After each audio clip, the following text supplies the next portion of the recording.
All right, welcome everybody. It is just past 9 o'clock. I kind of pulled a ghost tactical tonight, so I was running just a couple minutes late. We were getting everybody situated here in the room, and it didn't happen right at 9 o'clock. So I do apologize to everybody. We've got some more people jumping in, so let's do this. We'll Brady Bunch this booker. All right, we've got a few people here joining us tonight.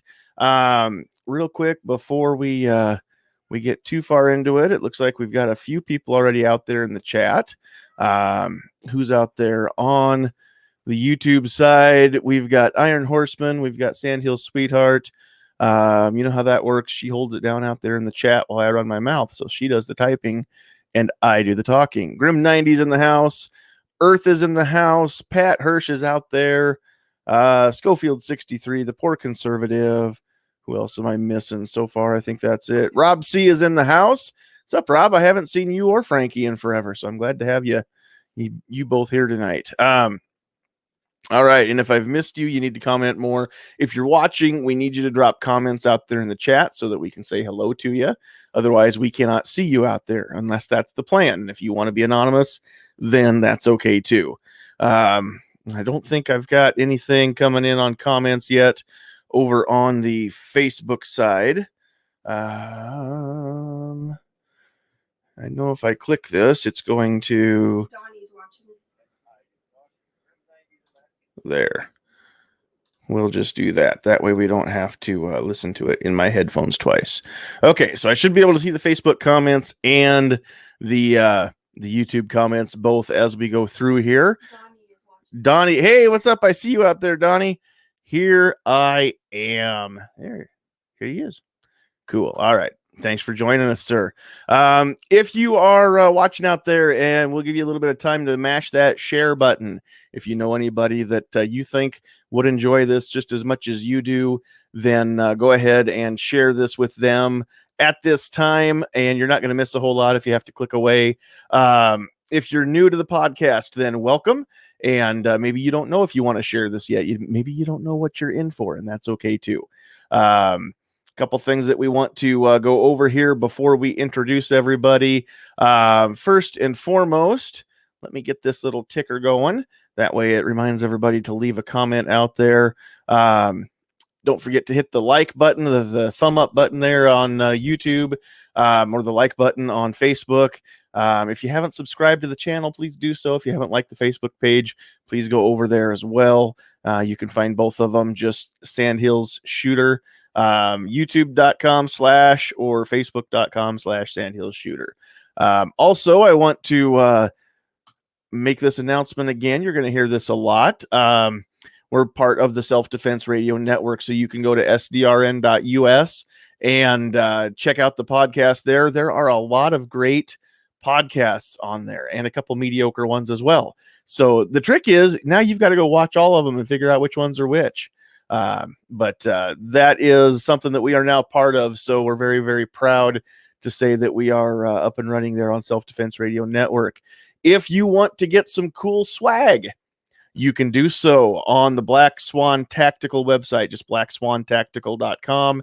If you like discounts as much as I do, then plug in the discount code Sandhills. Get yourself 10% off. Cool hats, cool stickers. I've been talking to John Crump, who's in charge of that website, a little bit tonight. And here in the next couple weeks, we ought to be able to get a couple t-shirt designs up there live on that as well. So as soon as that happens, I'll be letting people know. Check the Facebook page and then watch the podcast. And if I get some time, I may even throw up a standalone video where I just screen share and kind of show everybody what's new. So be watching for that as well.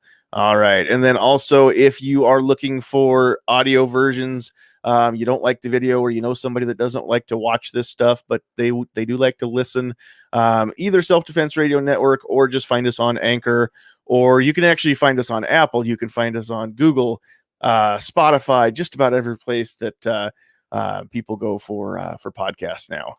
So, all right, we are going to let everybody introduce themselves on the panel here real quick, and then we're going to have a little bit of fun.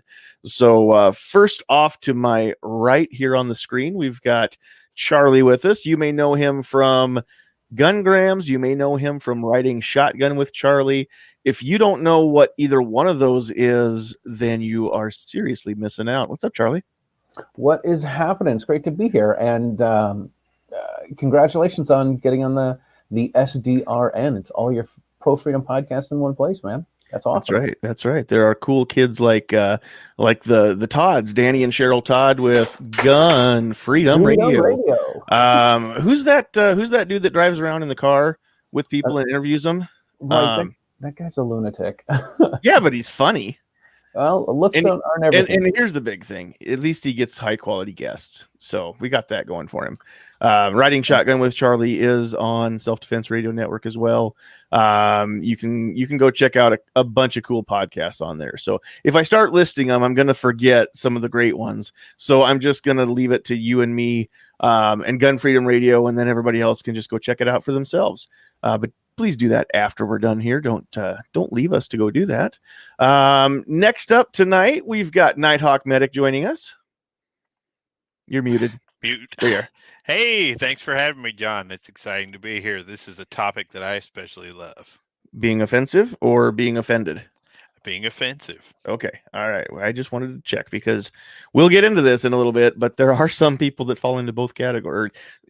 Certain people fall into one or the other. There are a lot of people that really enjoy being offended. It's a psychological profile of someone who likes to be offended. There you go. Well, cool. All right. Moving right along here. Let's welcome, she's not new to this podcast, but we have not seen her. I didn't realize this until you told me this earlier tonight. We have not had Frankie with us since YouTube pulled down Google Hangouts. And so she was not really sure she was going to be able to figure out the new chat room software, but it looks like she did because she's even figured out how to put a picture up here. So we've got Frankie's Guns and Glitter with a very cute puppy avatar. How are you doing tonight, young lady? I'm doing great. Glad to be here. Glad to have you back. Yep. And I always say I was always born to offend people. Well, cool. I think a lot of us were. We're probably going to see that as mostly a common theme, although I do have one whole card, and we'll get to that here in a second. So, but thanks for joining us tonight, Frankie. All right. Also, no stranger to the channel, but you've got the coolest avatar ever. It's all black. That is, I don't know how you did that, but I like it. We've got Trish Harold with us. How you doing tonight, Trish? I'm doing well. Hello, everybody. You're just got your camera on in a dark room. I am. I see. I'm incognito. I don't know where that is, but I've heard of it a lot, and I've always wanted to go there. So it's a very relaxing place. It's just a browser setting. That, Lord willing, and the creek don't rise, I'll be in here in about a week and a half. So thanks for joining us tonight, Trish. Thanks. Yeah, is there constitutional carry incognito? Absolutely. That's awesome. That's awesome. All right. Thanks for being here, Trish. Next up, we've got Pat and Lily. All I see is Pat. Every time I say Pat and Lily, it's just you.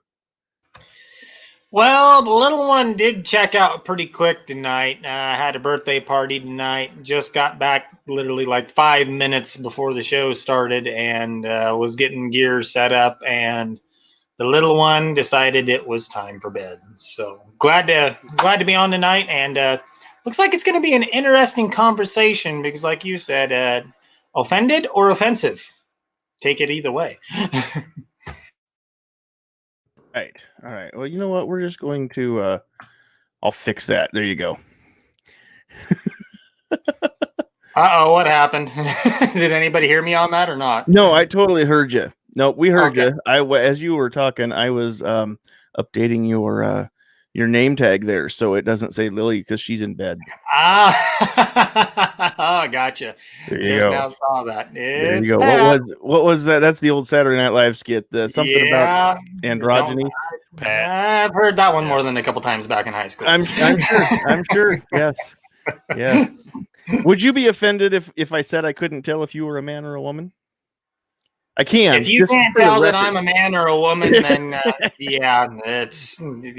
there's not a lot of hope for you at this point, John. Yeah. I miss when Saturday Night Live was still allowed to be offensive, but Exactly. Cool. Exactly. The good old days. Right. Well, I would argue that Saturday Night Live was not offensive during that period of time and still isn't most of the time. Okay. That's fine. Didn't mean to offend you there. I'm sorry. Sorry I hurt your feelings. All right, let's keep going here. Defense Dad, what's up? Well, at least you didn't wait till last to introduce me this time. I mean, God. You weren't the last sorry, one I in got here this offended time. last time. I know. I know. That happens all the time with you. We're getting used to it. Yeah, I know. I get butthurt real easy. I really care what people think. Yeah. No, thanks for having me. I know. Man. I know. It's one of the things that I like most about you. All right. And then rounding out the panel, because, you know, again, we have affirmative action. Somebody needs to be our resident snowflake. And so he came in the room tonight. He was already getting offended by everything that we said.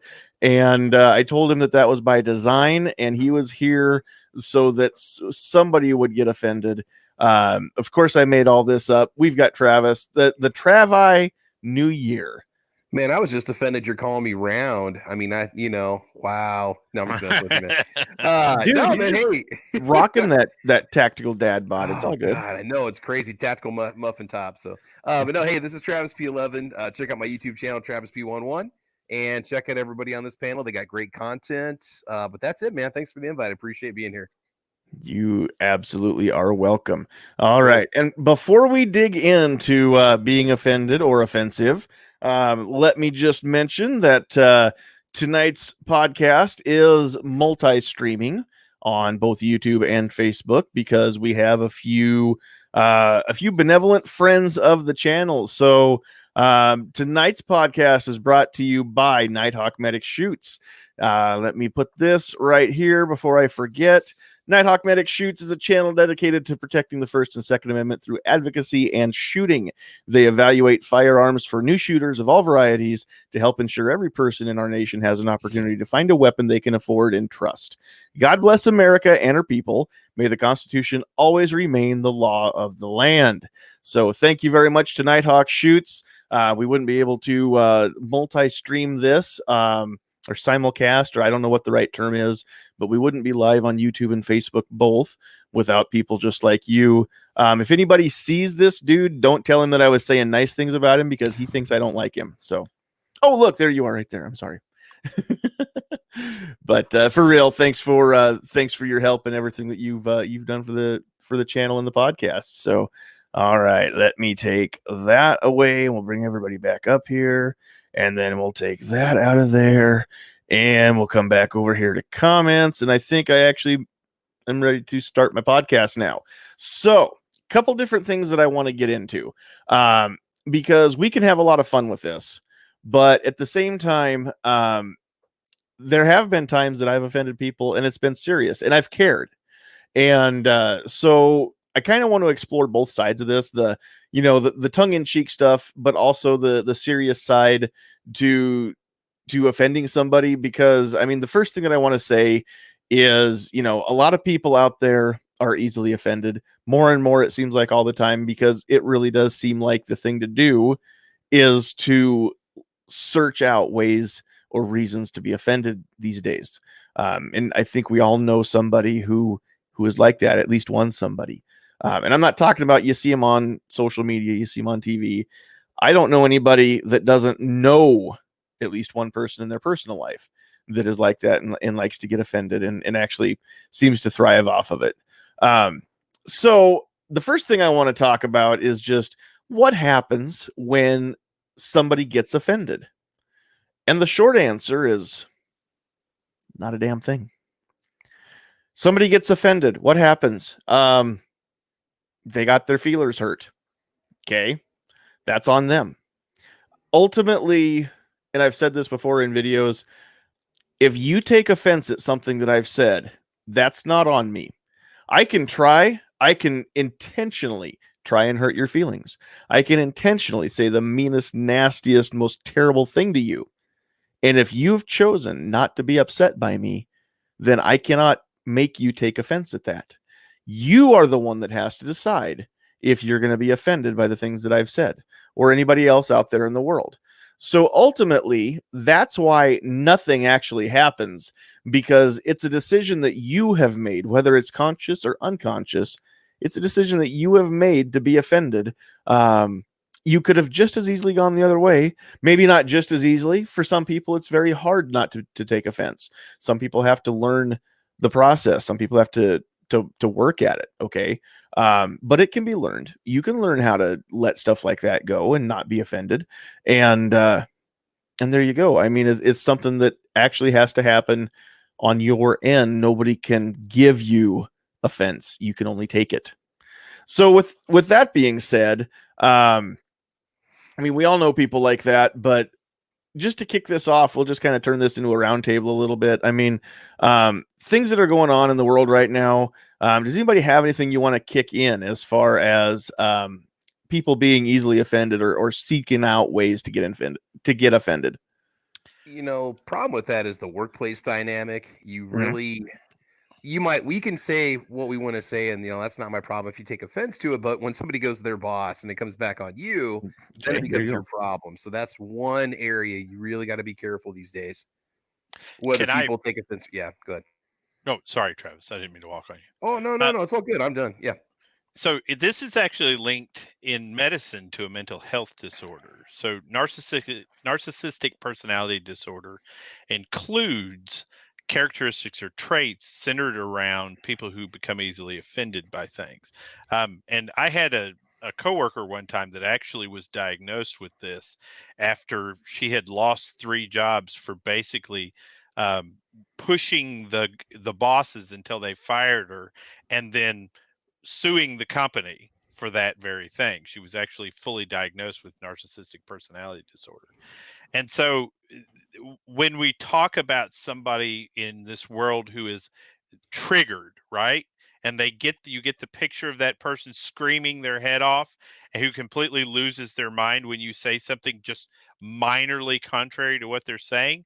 Well, those people are oftentimes linked to that mental health disorder, that abnormally exaggerated response to that type of thing. All right. And Travis, you brought up a very good point, because ultimately, this is some of the stuff I want to talk about tonight, because, there's a huge difference between exercising your First Amendment and following your company's guidelines and your code of conduct or your handbook. So I guess part of this may turn into a little bit of a First Amendment discussion, but that's okay too, because I mean we really should cover kind of all the bases here.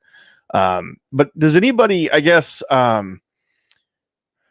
what I'm really asking, does anybody have any anecdotes? They can be funny, they can be sad, they can be, infuriating if you want.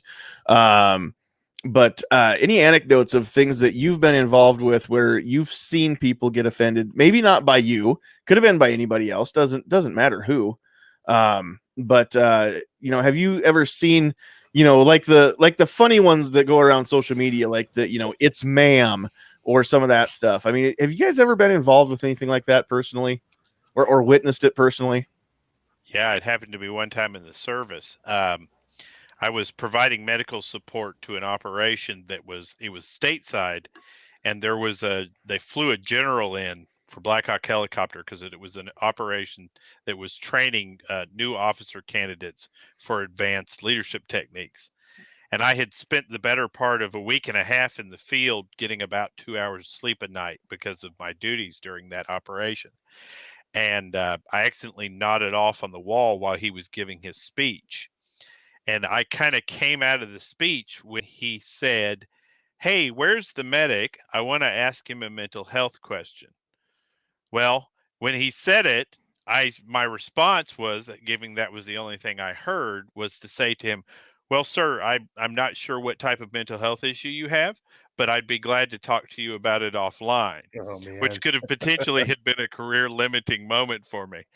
What he'd been talking about is that most people's personality traits are pretty much how they're going to be when they're about 13 years old, minus an injury that causes an evolution in their personality traits. So he wanted to refer to me about head injuries. And fortunately, the general was a big enough man with a broad enough backbone and a tough enough skin to blow that comment off and further explain to me what his intention was. Wow. Good times. All right. That's awesome. I was teaching a class a couple years ago, and it was just a basic firearm safety course so that someone could get their license. And I had I always bring up the story that I don't know who a good guy is and who a bad guy is in some sort of a situation. So I always jokingly tell people, I say, listen, if we're leaving the classroom and somebody's outside beating the crap out of you in the parking lot, I'll call the police. I'll get good video, try to get a good description, maybe get myself involved and try to get this person off of you. But I'm not going to pull my gun out and shoot someone for you. I said, I'm glad you guys are here. I appreciate you taking the class, but I'm going to end up shooting someone. And this woman completely took offense to this. She's like, oh my God, if you saw a woman being beaten outside, you wouldn't intervene and you wouldn't stop and do anything about it. I'm like, yeah, I would do something, but I don't know why this guy's beating the crap out of this woman. And it's none of my business. He could have just sold crack to his kid's sister. And that's not anything that I have anything to do with. And I don't know why he's beating the crap out of you. And I'm not going to pull my gun out and I'm not going to shoot him because I'm going to get arrested. I'm going to have to buy an attorney a new house. My name gets in the paper. My kids go to school and they hear that their dad is Batman and the Punisher and some sort of a vigilante. And you're going to take me to the Applebee's for a $12.99 steak dinner. And I'm glad you guys are here, but it's just not worth it. It's not worth the hassle. You should have taken the class before, or maybe you shouldn't have sold that person, that guy, his kid's sister, some drugs. That's not my problem. That's not my issue. I carry my defensive tools for me and my kids.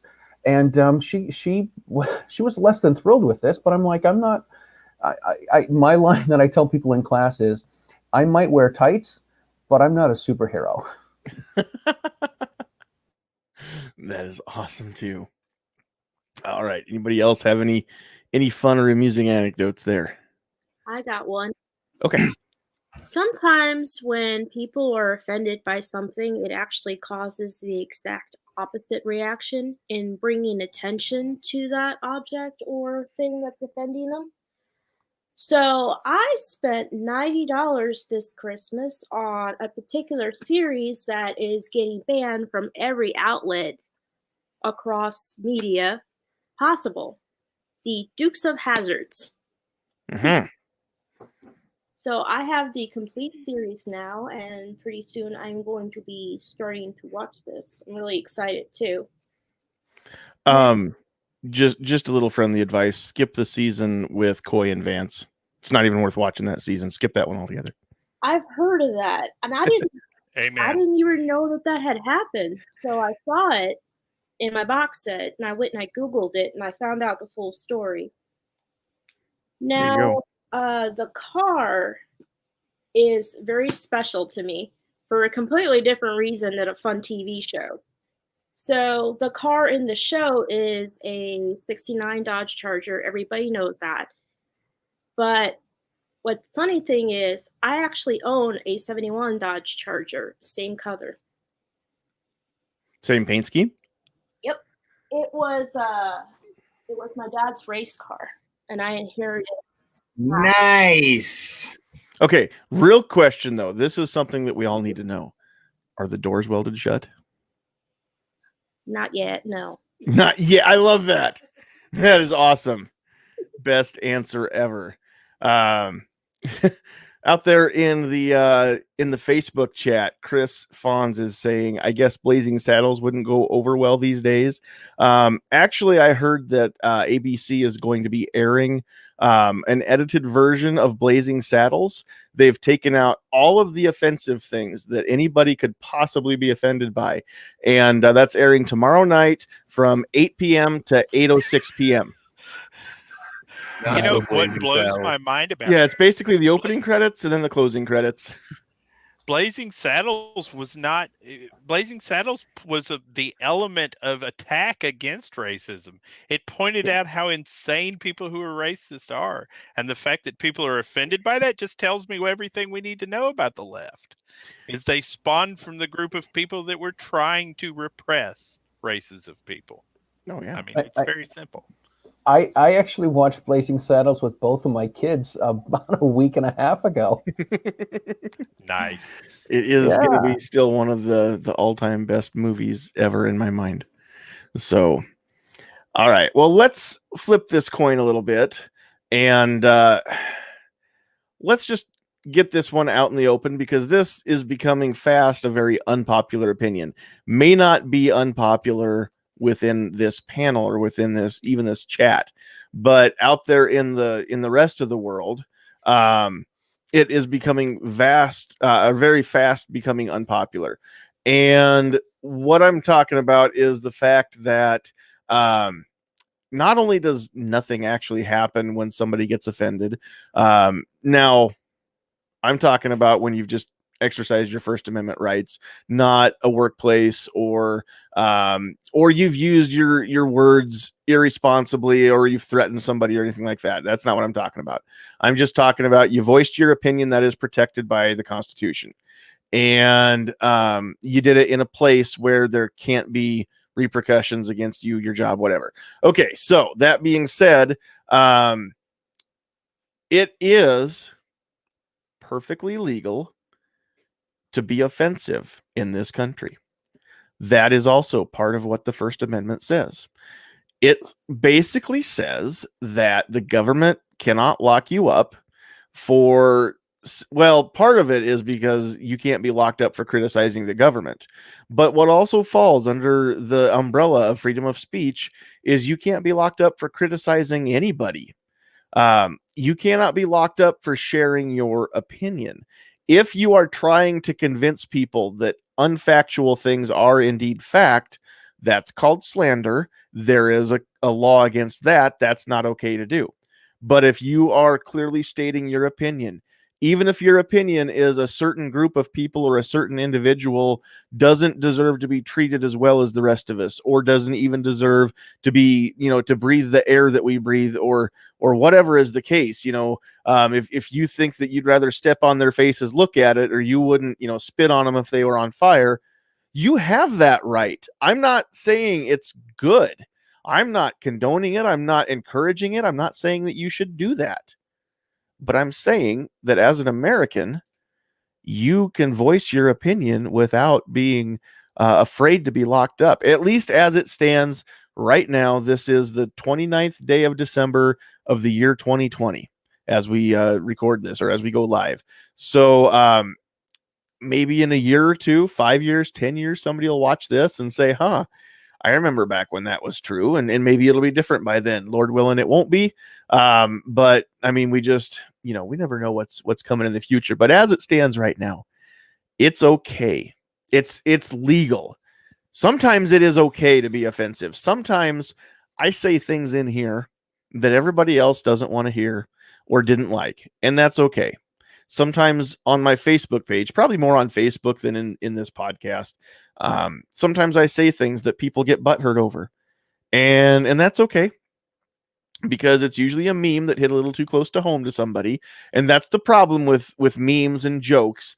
The reason that they're funny is because somewhere there's somebody that it hits just a little too close to home, right?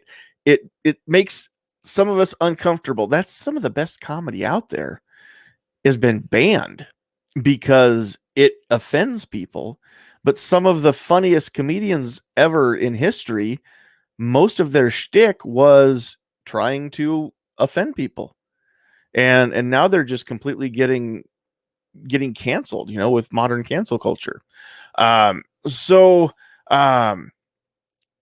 just, I guess, to open things up, does anybody want to comment just on the fact that you can say whatever you want to say within the realm of the law under the First Amendment, and kind of take it from there?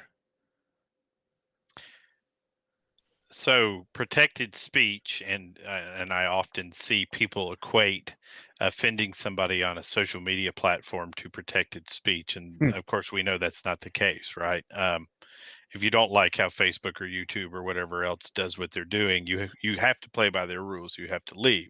Now, I also don't believe that if they're going to run political ads and things of that nature, that they should be immune to the same processes that newspapers and things of that nature are, or have a lack of immunity to. So, but at the same time, if you wish to, you are free in this nation to speak as you want to. And as a matter of fact, I don't like the thought of a country where people do not openly show who they are. I like that some people are easy to label as a true racist, not the left's definition, but a true racist, right? I like it when that person shows me that they are a piece of crap and I do not want to associate with them. I encourage an open society. If you are the type of human that I do not want to deal with, I want you to express that very early in our relationship so I don't have to spend any more time on you than I want to. Well said. All right. Anybody else? I think Trish had something that you were about to say, didn't you? Yeah, I was thinking of a more recent example. Jennifer Aniston, I think, was in the news because she had a ornament. You know how like you have baby's first Christmas or our first Christmas when you first get married, those little ornaments. So she had our first pandemic ornament, right?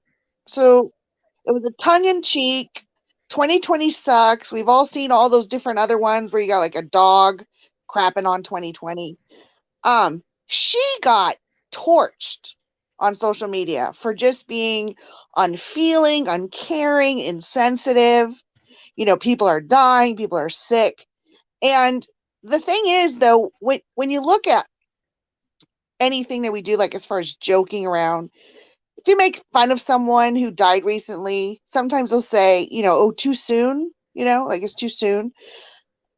But all of us make fun of things, quote unquote, we shouldn't make fun of. And humor is a healing and positive thing. And I think the fact that our offensive society or lack of being able to be offended, we're going to lose the ability to heal.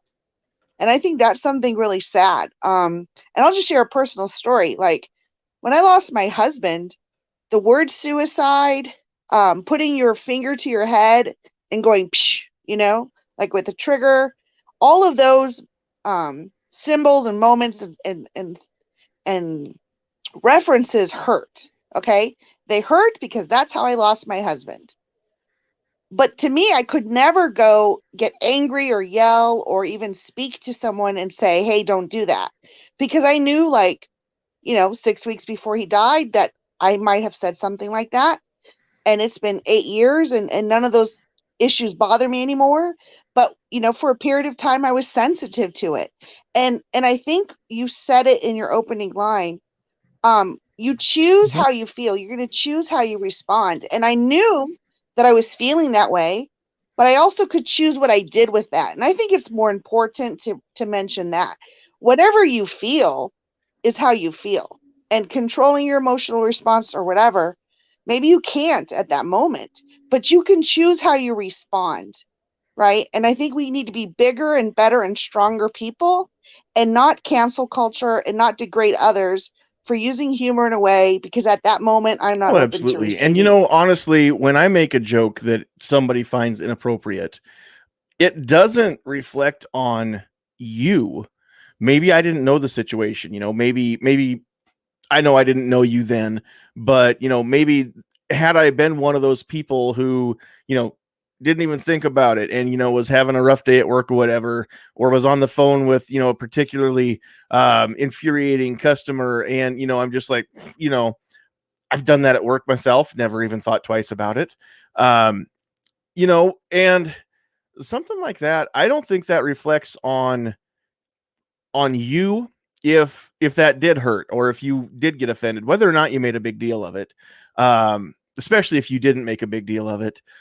It just reflects on me that, maybe I should have thought that one out. But ultimately at the end of the day, especially again, if it's not a workplace issue, then yeah, it was tacky, bad form, probably not the best thing to do.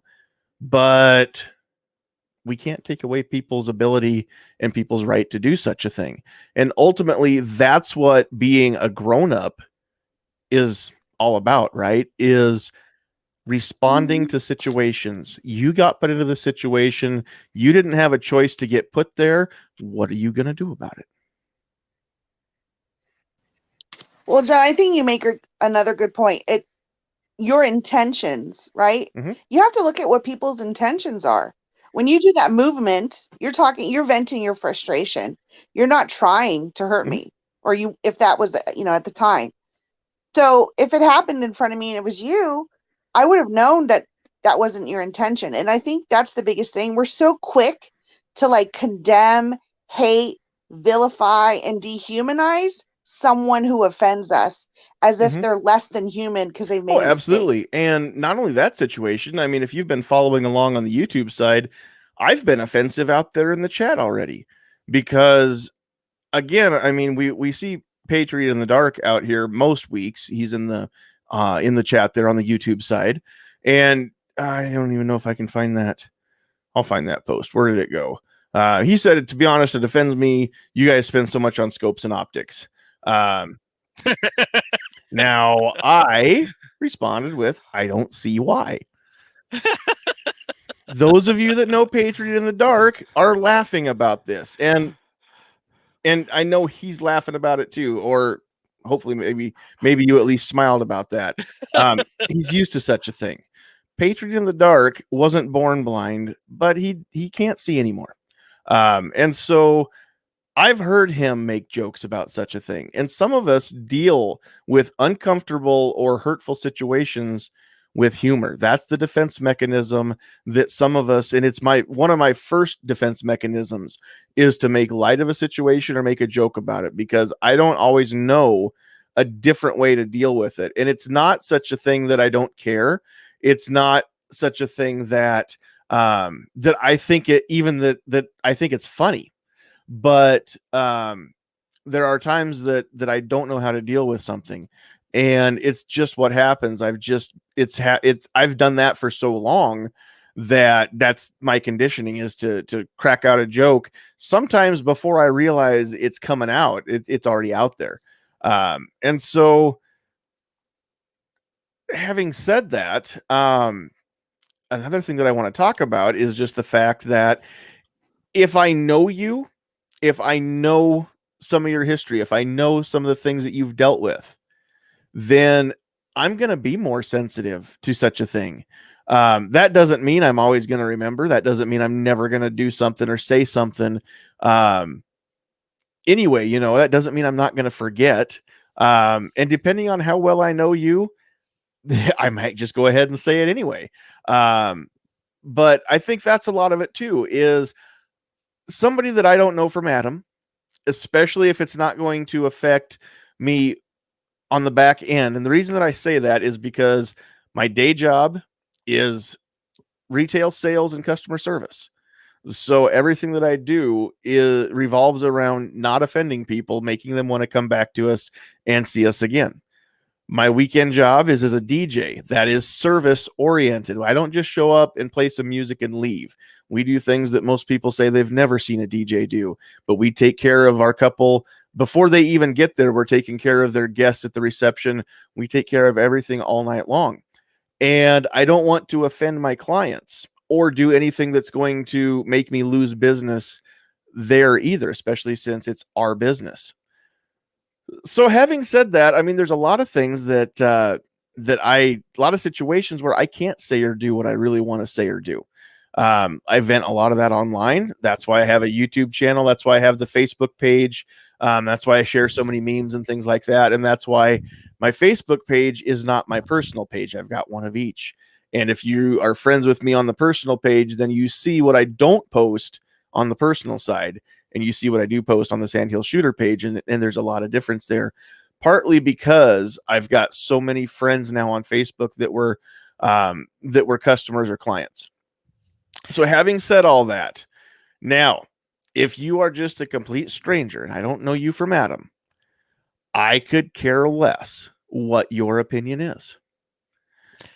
And I could care less if I've offended you. I could care less if you're mad. That's fine. Go away.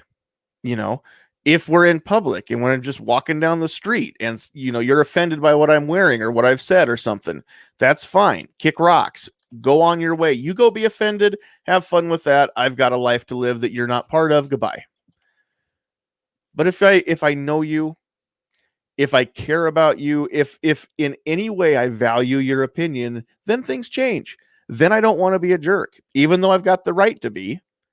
You know, and that's part of just being a grown-up is knowing how to treat people, knowing when to treat people with respect, knowing when it's okay to not show respect to people. So I've talked a lot. We'll just open this up. Anybody else want to jump in on any of that? Well, yeah, I do. I'm going to sound like an old man, but I think part of it in the last 20 years, parents haven't been parents. They haven't taught their kids it's okay to feel bad and learn from things. They don't have that defense mechanism. They don't have those skills. So now we have that group of 20-somes that are just offended by everything, and they invent things to get offended by. Because not to be, goes back to the participation trophies, but that's the kind of crap that we teach our kids, that everything has to be shiny, happy, and feel good, and then how dare someone say something that offends you? They don't grow up with the skills to cope with that stuff, and this is what we're seeing now. Can I point something funny out? Yes, do. It does not matter what your political orientation is, whether you're on the left or the right, whether you're a gun guy, a knife guy, or whatever else. On a regular basis, people bias against me based on my nationality. Lefties do it. People on the right do it. It happens all the time. Based on your nationality? Based on my nationality. Being an American gets you people biased against you. Nope. My parents are French by birth. I just happen to be born in America. I am 100% French. And my nationality, while I'm a United States citizen, I hear surrender monkey and all French people are scared and everything else. It doesn't matter what culture you're from, left, right, sideways. Everybody calls the French people cowards. There are enough ways that everybody offends everybody in this world at some level that if we spend even a 50% of our time concerned about it, we're going to end in this little blob of craziness. We're going to end up. So there are two ways you get to tyranny. One comes on the right and one comes on the left. You either go down the road of piousness to tyranny, or you go down the road of PC culture to tyranny. It goes left or right. It just has to do with how far up the government scale you move. It's true. And I, on any given week, have at least one person in my presence, particularly in a room full of gun guys and ex-military guys, right, make some snide comment against the French people. And you either develop a defensive behavior, right? I call myself the last of the fighting French, right? Or because all the men in my family have served in the military, right? We came to this nation to serve in the military. We helped America become a country. We were that kind of French, right? But ultimately, we've got to people don't have that defensive ability anymore. People do not have. My last name got me in more fist fights. My father got me to stop punching people because he said, son, if you spend your entire life lashing out at everybody that offends you, you're never going to amount to anything. And we're about to have a culture full of people that are never going to amount to anything because the only thing they know to do in response to offense is to lash out. Yeah, that's pretty good advice too. If you spend all your time lashing out, then yeah, you'll never get anything else done either. Because the world is full of people that want to lash out. And as gun owners, and as for the most part, fairly conservative people, I mean, we're all getting used to getting lashed out at right now, right? And what are we doing? I mean, there's a time and a place to lash back. But, again, I've said this before, being conservative by definition means that we're not the ones that want to cause cause the ripples, right? We don't want to rock the boat. And so that's kind of how we've gotten to the place we have in this country. Is the conservatives have been a little too conservative. The liberals have definitely, in my opinion, been way too liberal. And we're not meeting in the middle because, everybody's doing everything they can, it seems like to me, to drive that wedge and send the left further left and the right further right and make that no man's land in between the trenches, to where nobody wants to be in there. And so it just seems to me like that's at least half of what's wrong with the country today is that has been going on. And we haven't stepped up in a legal, in a correct, in a diplomatic way to even stand up for ourselves. And I know that this doesn't have anything to do with being offended or being offensive. Maybe it does. Maybe people are going to be offended by the fact that I said that. I don't care. But it's just one of those things where I just wonder at some point, are we ever going to figure it out? Because I don't know the answers either. If I knew, I'd be telling people. I don't know the right way to do such a thing without causing a fight. And I mean, without actually fighting, without starting a fight, firing shots. I don't want any of that to happen. You guys know this about me. But at the same time, I just don't know how else we're going to do it. It seems like we're getting stymied every other angle. The courts now are blocking attempts to even hold people accountable to the Constitution. And if we can't have the courts be the ultimate literal judges of such a thing, and if we can't count on them, then the whole house of cards topples, because having apolitical judicial branch and having an apolitical judicial branch, I think is the basis, is one of the cornerstones of this government. And the fact that they're not being apolitical, the other two branches by design are political. They have to be. And so that's why we need a branch to be above that and to be constitutional. And we've heard from Biden's mouth himself that he wants to stack the deck in such a way that the judicial branch becomes political too. And if we have all three branches political, then we don't have a clear, unbiased judge to settle the debates between the other two. I have offended people by explaining to them that what they're watching right now is the popular opinion being the nation, that you are racist, you are sexist, and you no longer deserve to be able to live your lifestyle. You should be held legally accountable if you choose to live the way you're living. A lot of people are thinking that. Yep, very true. So I started a Facebook page over the summer. I may have had a little bit too much to drink one night and thought it would be really funny. Not you. Hard to believe, I know. The page is called POOP, and it's an acronym for People Offended by Offended People. And I've certainly run across people that where I would say something, they'll turn into the, oh my God, I'm so offended that you said that. I'm like, I'm offended that you're offended by that, because what I said is ridiculous and nonsense, and it's not offensive. I think what a lot of people do is they find out what the bad words are or the mean words, and when they hear these, they automatically put that's offensive. My daughter used to do this when she was 4. The S word was stupid. So somebody would say, well, that's a stupid idea, and on television, and she would be like, that's a mean word, and she just became the mean word police. So when we watched Blazing Saddles last week, I said, sweetheart, I don't know if you want to watch this. There's things that you might get a little upset by. And it's to me, it's really ridiculous. I think when people, if you say something that has one of these words that set people off, it really kind of makes me a little nuts, because I didn't say anything offensive. I said a word that you don't appreciate, that you don't like, but it's a real word and people use it.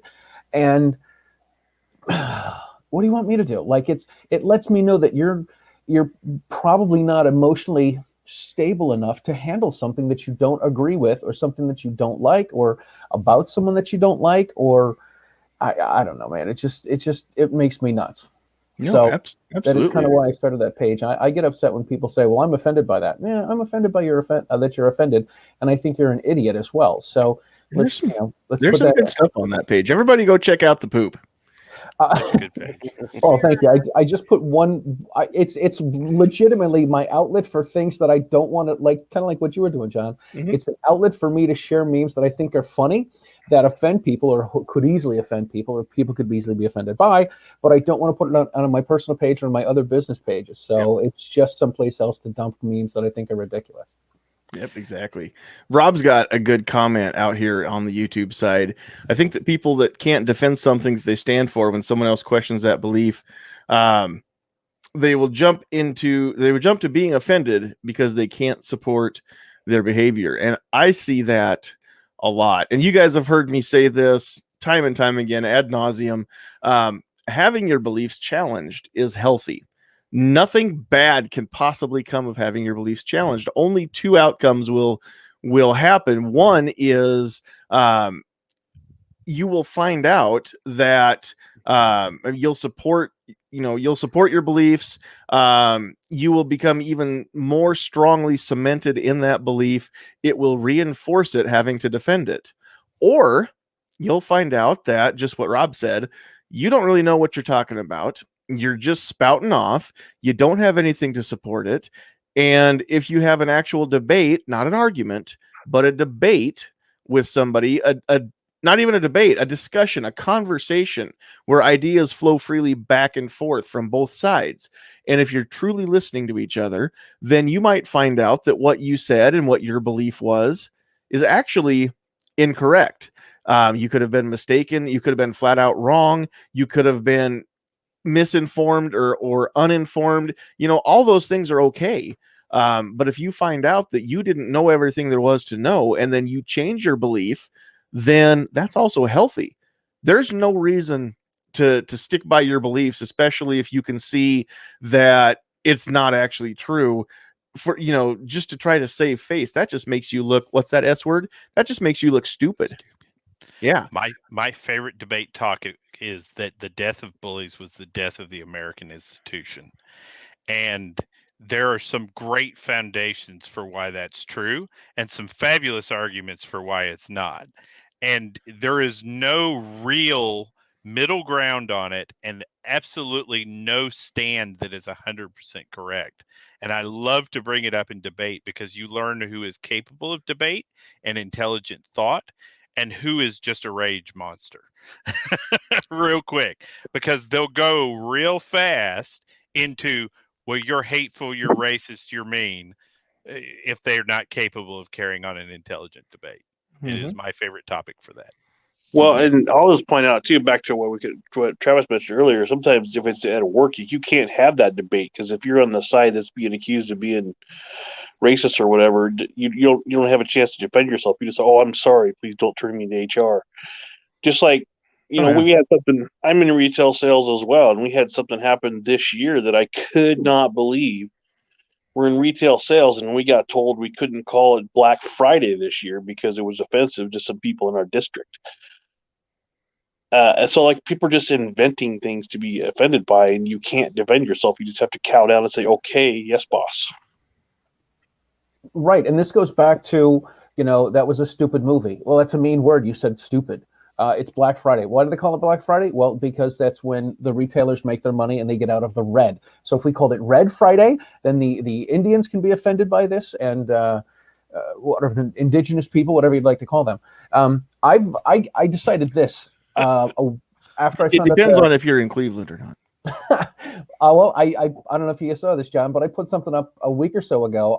I'm not a sports guy, so I want to put that disclaimer out there. But when I saw that the Cleveland Indians changed their names, and I decided, I'm like, you know what? Let's do what Prince did and say the team formerly known as the Cleveland Indians, because we're not calling them the Cleveland Indians anymore. Yep. We're calling them the team formerly known as the Cleveland Indians.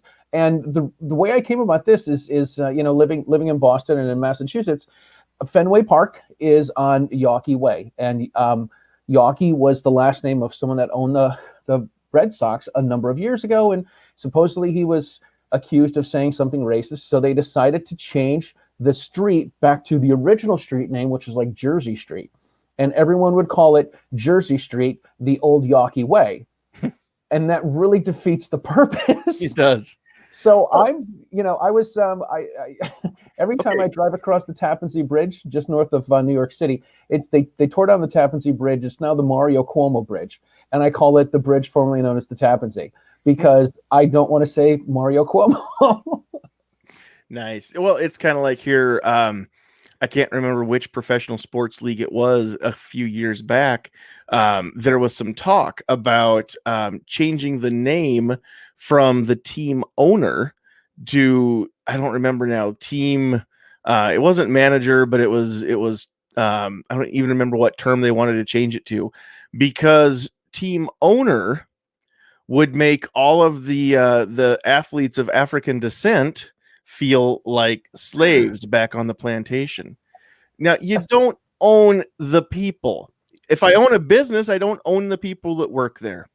I hire them. They sign a contract. They're there because they want to be, and they're getting paid handsomely to do so. If I own a sports team, I own maybe the building. I own the team name. I get most of the money from, ticket sales and all that because it's my team. I own the organization. I own the business.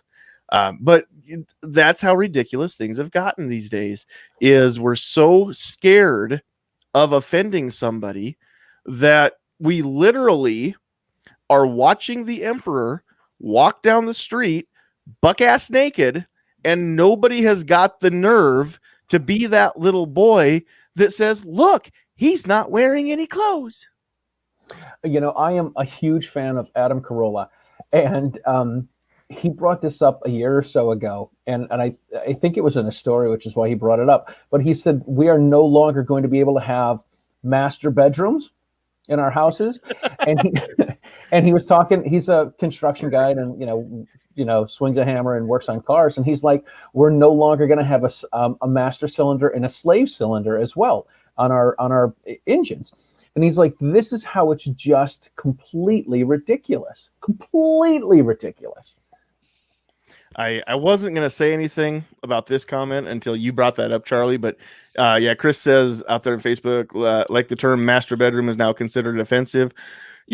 Now, again, without going too far off the rails on the chat, we will keep things kid friendly for the most part here. But what you do at your house, that's your business. I can't get offended by what you do behind closed doors. So if there's a master involved, it's just none of my business. I don't want to know. So I tell people, I'm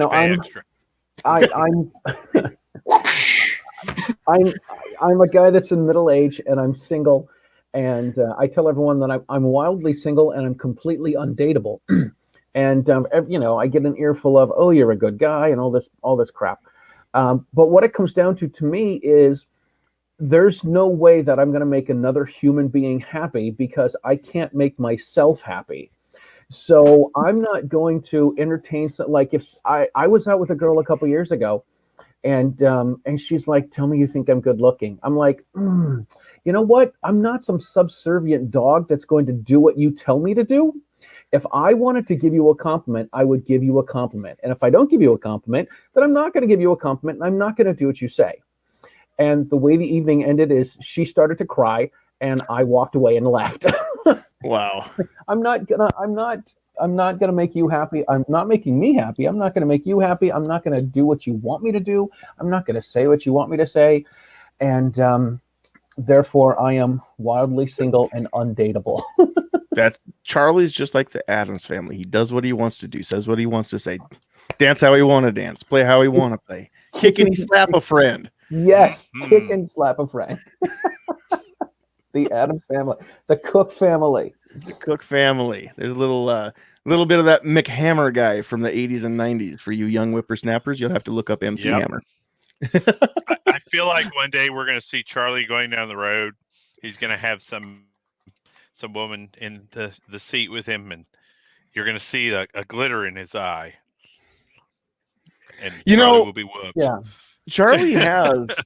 I've No. watched a lot of episodes of Riding Shotgun with Charlie, and I've noticed that almost exclusively Charlie's female passengers are either married or otherwise not single. So he's just playing it safe. He's only taking females in the car with him. First of all, he's got cameras going, so nothing inappropriate. He'll never get accused. He'll never get me too'd. Second of all, he doesn't have to worry about anybody catching feelings because they've already got a husband or significant other waiting for them at the end of the car ride. So he doesn't have to worry about any of that. So you're doing things the smart way if you're not wanting to catch feelings. Good job. That's the way I feel. He could be James Bond. He prefers his women attached. No string.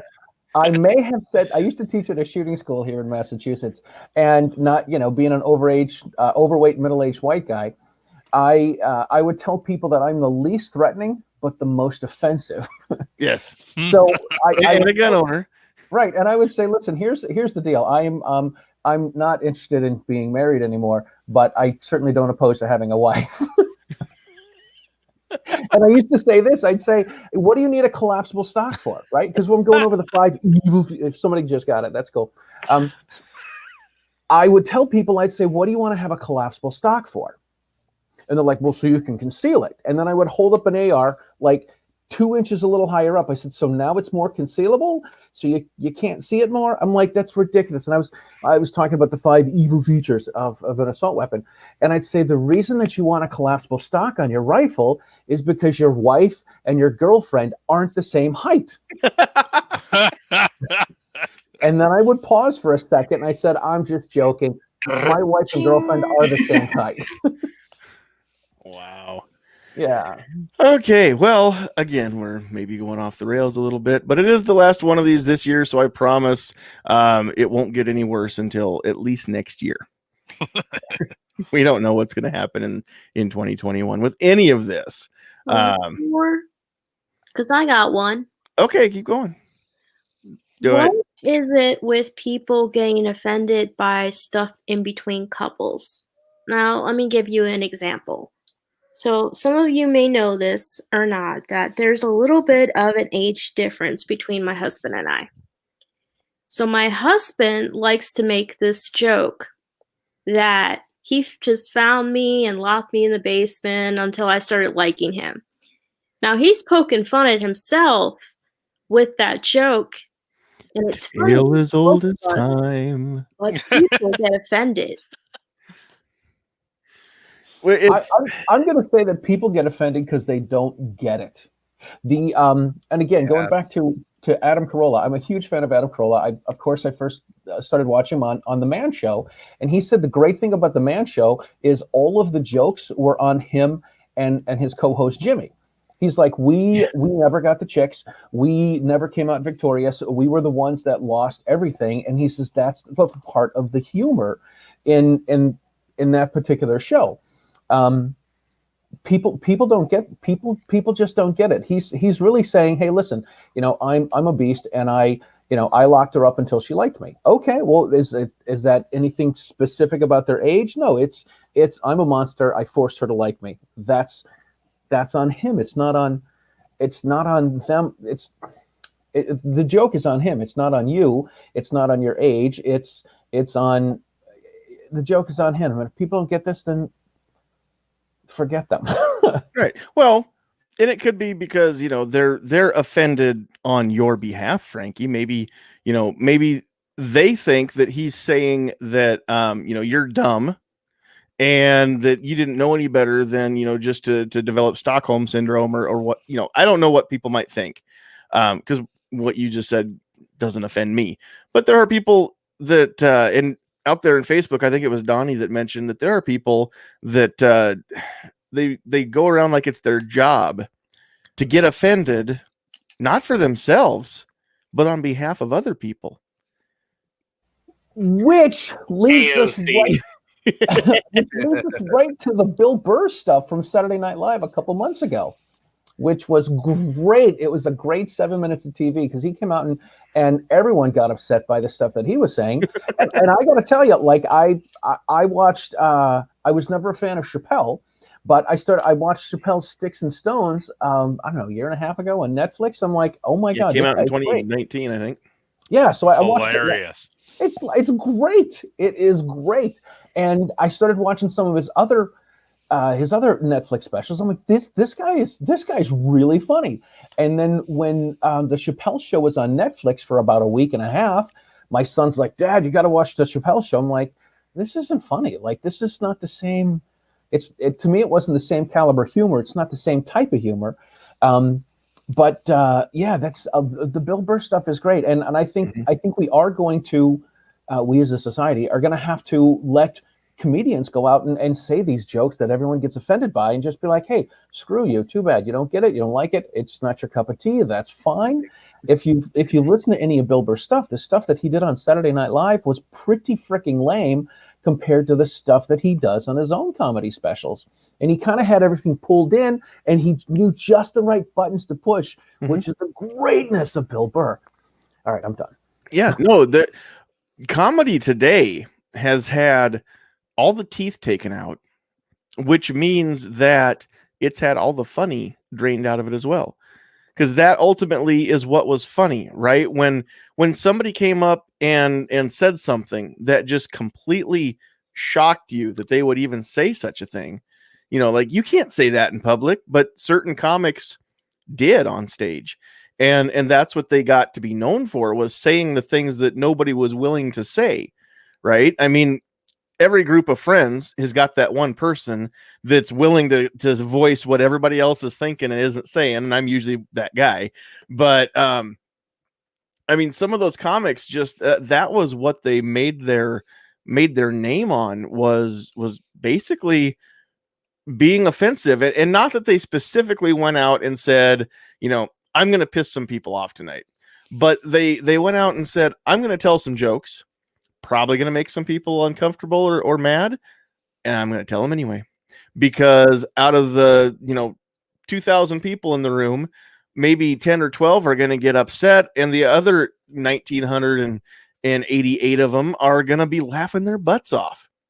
And that's exactly what happens with just about every funny joke. There's always at least one person in the room who didn't like that. You know, there a long time ago, I heard a comedian talking about a new razor ad he saw on TV that said, and I'm talking about like a Gillette razor or something. It said, "Attention, men with noses." Because if you've ever, I mean, those of us with beards and mustaches, it's been a while since my wife's never seen my upper lip.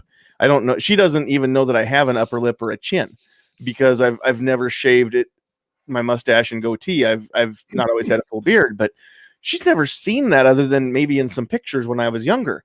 So I don't shave this spot, but if you shave your mustache area, then you want a good razor, right? That's why they said that. I totally get it. But there's one dude out there that was in a tragic cheese grating accident as a child, and he's sitting there saying, well, I don't think that's funny. I gotta have I'm not gonna buy that razor. I don't even need it. So I mean, it's just, that's the kind of thing that this day and age, you can't get away with stuff like that anymore. You'll get canceled.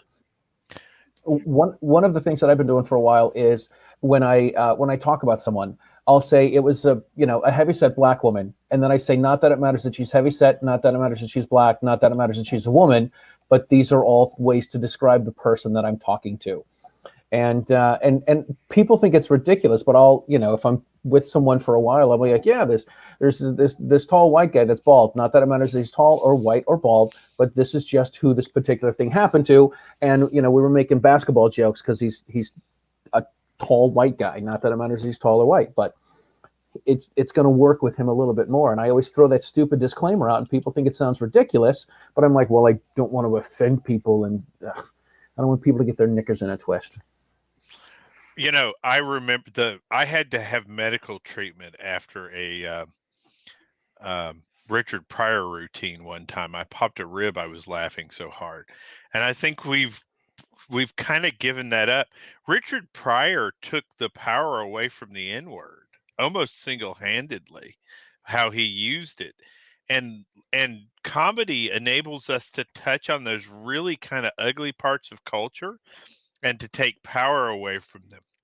If you look at Blazing Saddles, that movie was labeling any level of racism as ridiculous and painted every character who was attached to racism as moronic. And so here, as a culture, we began to defeat things that just 20 years prior had a hold. The time between Martin Luther King, Richard Pryor, and the last Democratic Party convention being referred to a clam bake was only a clan bake was only 30 years. Think about that for a minute. Wow. That is not even middle age on a single human being. So the Democrats were still referring to their conferences as clan bakes when these men were in existence, when they were born. And in that amount of time, they managed to destroy, through advocacy and comedy, the power of that process. And so being offended and not finding a way to compensate for something or attack it invariably makes us weaker as a culture. The other thing that happens, because somebody might get offended, is there are topics that are complete no-fly zones now in society. Some of the things that comedians bring up, the reason that they could get away with it was, or that they were willing to do it, was because none of the rest of us were willing to bring some of these subjects up. And comedians would find a way to use humor to, again, call attention to the fact of, this is ludicrous. But at the same time, they didn't just make us laugh. They made us think, and the best comedians, the reason that their stuff is so funny is because it's so true, right? I mean, Jeff Foxworthy has always said that he doesn't have to come up with his jokes. He just goes to a family reunion with a pencil and a notebook and just writes stuff down. And half of his show, is about his crazy relatives. And so all he's got to do is just remember what happened and who did it. He doesn't actually have to make up jokes. And true stuff, real life, can be quite funny. I have the personality that I find humor in irony. If something is ironic, then I'm going to laugh my head off at it. That's just part of what I find to be funny. I've also got a personality that I want everybody to like me. That goes very strongly against my attitude of I don't really care if I make you mad. But sometimes those two sides of me fight constantly for control, because I'll sit here and say that I don't care if I offend you, if I don't know you and you don't, you're not going to be dealing with me in a professional capacity, then I don't really care what you have to say. I don't care if you don't like what I have to say. Then I'll turn around and do something or say something that completely shows that I really do care what people think about me, because I want everybody to like me. And that's, those two sides of me have been, they haven't always fought, because the I don't care, the grumpy old man side of me has really only grown in the last probably 5 to 6 years, something like that. But and I'm learning how to put that other guy in check and care less what people think about me. But at the same time, I mean, even now as a podcaster, I want people to watch. I want people to listen. I do care what you think about me to an extent. I'm not such a jerk that that I'm going to just completely go off the deep end and try and make people mad, and have that be, I don't want to be the guy that people love to hate, and that's my shtick, and that's why people watch this. But at the same time, I really want to be the guy that people just respect for being honest. And that's really what I try to do, is I just try to show you me. There are parts of me that you may not like. There are parts of me that I sure don't like. There are parts of me, hopefully, that you do. But at the end of the day, I don't want anybody saying that I'm fake. That, I think, would bother me more than anything else. You can call me an a-hole. You can call me a nice guy. You can call me anything you want. Just don't call me late for supper.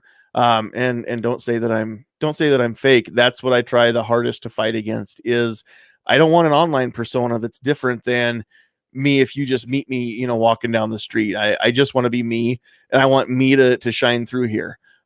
So having said all that, I mean, it's just sometimes it's very difficult when I'm wired to want people to like me to not think about, offending everybody. I do try. I mean, you can be honest. You can say things that maybe everybody else isn't willing to say, and still be sensitive and still do things in such a way that you're not completely making everybody mad in the process, right? That's the true definition of diplomacy. From what I've read before, is that diplomacy is the art of telling someone to go to Hades in such a way that they look forward to the journey. But that being said, if you want everybody to like you, you should sell ice cream. If you want to be successful in life, you're going to have to make a few people mad. And so emotional intelligence is the thing that I see lacking. And as a matter of fact, to the point in our culture where people who have a very high level of emotional intelligence are considered to be offensive by others. Like, somebody can do something really stupid around me and I'll hold them accountable for it, but I won't get upset about it. And other people will be mad that I'm not mad. And so the reality of it is we are moving towards a politically correct culture that is losing control. We've lost our ability to tolerate anything. And so we have to take it back. And how do you take it back? Well, we have to have more conservatives running large organizations. Let's be honest for a minute. If it is possible at your work for you to hire an HR representative who will enforce rules that are not insane, then it is possible to begin to retrain a work culture. Right now, so I don't know if you saw this, a young man held onto a social media text message that he received from a young lady from 3 years ago on her 16th birthday, and waited to put it out when she went to apply for college, and got her excluded from going to college. The narcissistic personalities that have begun to take over the base of our culture are destroying our ability to interact with each other as human beings. Something I wanted to talk about real quick, since we're talking about, you're talking about that message there, technology, email, text messages, commenting on somebody's video. I find it hard to communicate, and also sometimes to take that communication, because we don't know a person's intention or emotion when they're saying something to you. So I almost feel like I have to be sometimes overly conscious when I respond to somebody on a YouTube video or when I send an email out, because I got to watch the wording because I don't want that person to be offended. And that's sad. But in order to try to avoid that conflict, man, it's really tough these days when we've got so much, communication, and you don't understand that person's emotion at the time. It's almost like we have to go to emojis or symbols, like you were saying earlier, in order to get a point across, because we don't offend somebody. It's just technology doesn't make it any easier either with communication. Yeah, people, they prefer to communicate via, text or email or everything, and it's impossible to sense people's intonation. So yeah, you can very easily get yourself in trouble with that stuff.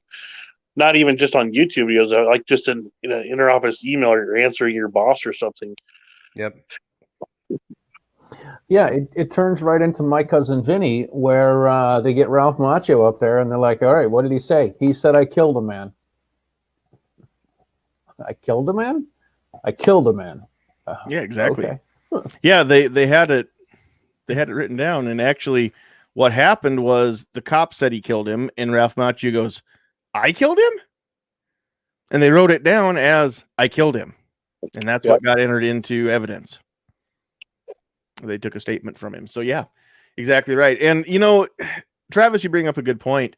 I sometimes get people that comment on videos. I mean, I had one comment here a while back. I don't even remember which video it was.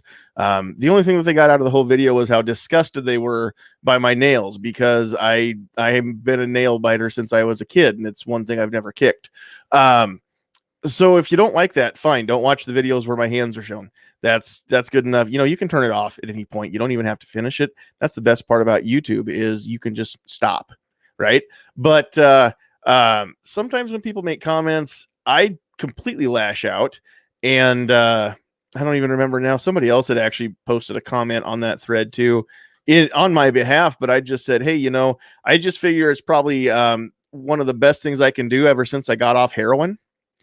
And I never heard a comment back after that. So I mean, I'm gonna come back at somebody with something just completely nuts like that. I love messing with trolls, and I've done it a few times on Facebook. Defense Dad, you've seen this happen on the Facebook page. But typically, if anybody comments on my comments to a troll, normally what I hear more often than not is they don't know how I don't lose it with them and go off on them, because that's what they want. And I know that. And so I am determined not to let them win and have what they want. So I generally try to kill them with kindness. I generally try to, say things like, hey, you're really starting to scare me. You might have to go talk to somebody about this, or maybe go get that checked out, because you're not making a lot of sense. You're really getting, upset. Your heart rate's going to elevate. You're probably going to get health problems from this, and I just try to make comments like that. And it just infuriates them that I'm not getting what they're trying to tell me. I mean, I've been fat my whole life. I can take insults pretty well.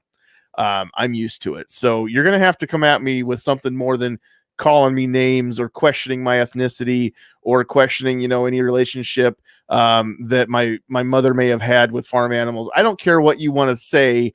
That's not the kind of thing that's going to get my goat. At least not trolling me on Facebook. But what's crazy is so many times I even had a guy trying to get at me, and he even begged me to block him from my Facebook page. Now, if you know anything about me, you know how pro First Amendment I am, right? And I feel as strongly about the First Amendment as I do about the second one. I don't think that you should call people racial slurs. I don't think that, and I hate the use of the word N-word, but for the sake of protecting little ears that may listen to this, we're not going to drop that bomb in here. But the fact that we've given that word so much power, and the word itself, I mean, the saying N-word is like, it's like the dude from Harry Potter that shall not be named or whatever. Like, just say his name. He doesn't have that kind of power. That word shouldn't have that kind of power. We should be able to say, it don't call people this, but if we're talking about it, I shouldn't have to change it out and say N-word instead, but I mean, that's kind of like saying F-bomb. You know what we're talking about, right? So the fact that we have to do that kind of stuff. I had somebody that was actually trying to get me to ban him from my page because he was coming at me. And he's like, you don't like it? Just ban me. I'm like, if you know anything about me, you know that I don't like what you're saying, but I will fight tooth and nail for you to have the right to say it. So why would I be a hypocrite and ban you from my Facebook page for saying things that are offensive? I'm all about you having the right to voice your opinion, even if you're stupid and even if you're wrong. And I don't even remember what I said. I did throw a few insults into that as I was building him up. I was taking him down at the same time. But I mean, that's the whole point, is that you can say what you want. And if it's not, there are differences. There's a difference between commenting on my page, and if you're on the page, then you know that we have a group for friends and fans of the page called Get Off My Lawn. That's the name of the group. That group has rules. And if you say things that are offensive or, degrading or things like that, you'll get booted out of that group, or your post won't get posted. It'll get taken down. Your comments will get censored in that group. But I'm not going to do that on my page. That's a little bit different story. And if anybody doesn't see the duality there, talk to me about it sometime, and I'll try to explain it better. But that's just the way I roll there. And I would have banned him. I just would have. And you know why? Anybody has the right to say the stuff on their own page. So like I get stupid comments on my videos, and I don't really get offended on them. But like, I don't really want everybody else to see all that stupid crap on there. So I've blocked some people. It's just people that just are, I think, unhappy people, and they just sit there and watch stuff on YouTube or Facebook and just try to make troll comments. And I have no problem banning those people, but in real life, you can't really do that. You got to put up with them and have some thick skin. But on my own channel or my own Facebook page, I have that control. And that's just my personal feelings. No, absolutely. And it's your page. That's exactly it. You do what you want on your page. You delete what you want. You post what you want. It's your page. It's kind of like your home, right? You have complete control, especially if you own the home and you're not in an HOA, then you have complete control of what rooms you have or don't have, what carpet, what paint, what furniture, who you allow into the borders of your own home, because you've got walls, right? And ports of entry, and you control them. Because it's your home, it's your space that you are in control of. And you should be able to do anything that you want that doesn't break laws within the confines of that home. So, absolutely. And your page should be an extension of your home. I might argue that any quote crime that does not harm another person by the definition of law in this nation isn't technically illegal, but rather a way of making money. So you should technically be able to do anything by yourself in your home. My family was French. I was drinking wine for every meal long before it would have been considered legal. And in the state we lived in, some of the states we lived in, it wasn't legal for the parents to give their kids alcohol. But we're French. We drink wine with every meal. You know, we would come in from working outside and have wine. You know? So just because it was a day that ended in Y, that was the only excuse. That's right. Exactly. You're French. You're going to drink wine. But it's things like that. We have to start rolling it back. And really, we're not going to roll it back in here. We're going to have to roll it back in the educational systems. And that's where I talk about go ahead and run for school superintendent, or, you know, at least find a candidate that's not crazy and boost them. Nope, absolutely.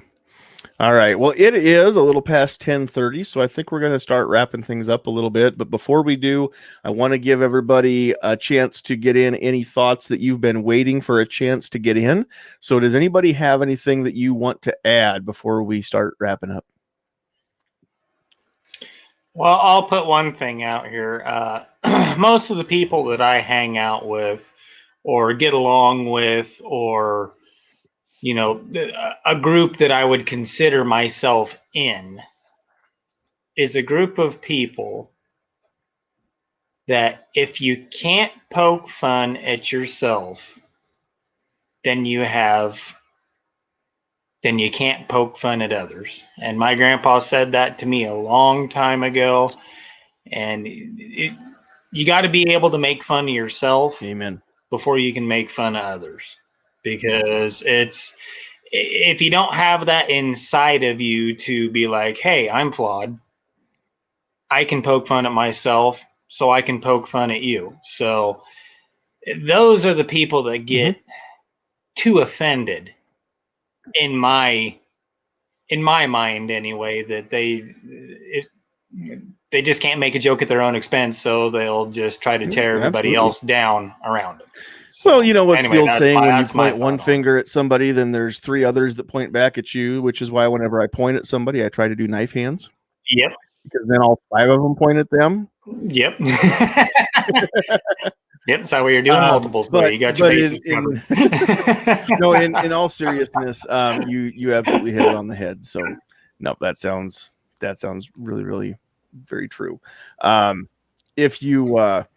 If you can't make fun of yourself, then you don't know how to deal with other people making fun of you. Some of us grew up with people occasionally making fun of us, and that's how I learned how to take it, how to make fun of myself.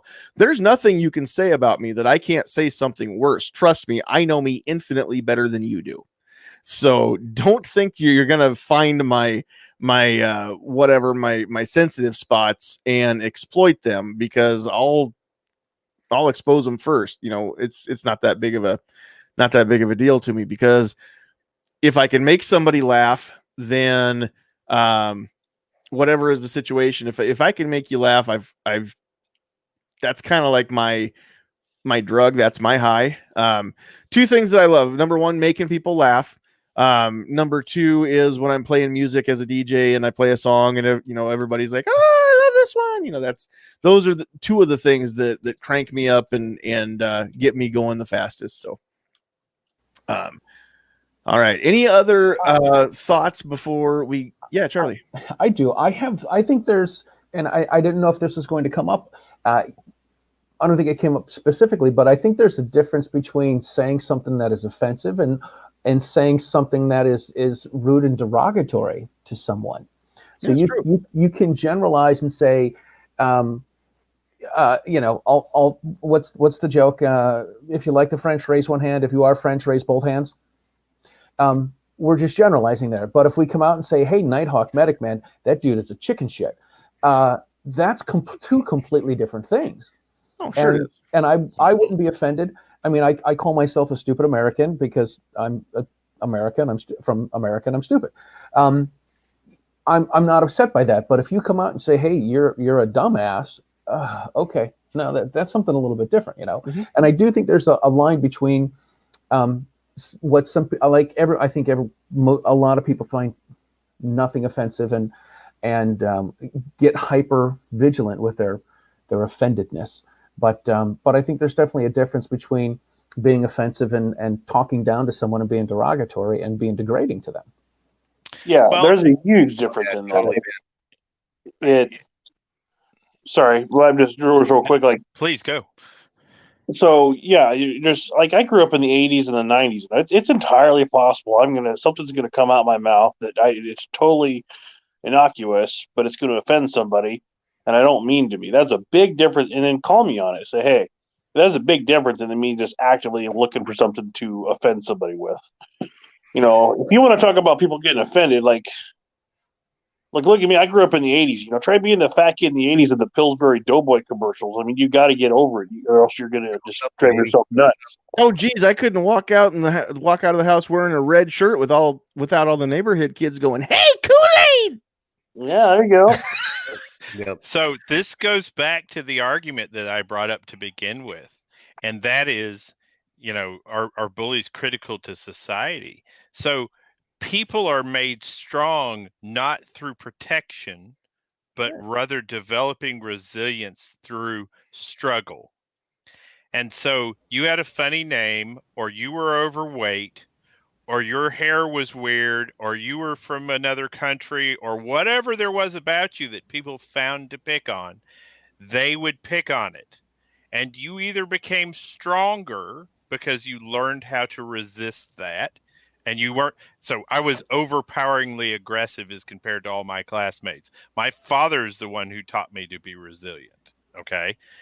He said, you have to stop kicking the crap out of people. You're not going to be able to go through life doing that. You're going to get your butt kicked at some point. You're going to have to learn how to be tougher than to see words, by the way, as a physical reason for a physical altercation, which is what we're seeing right now.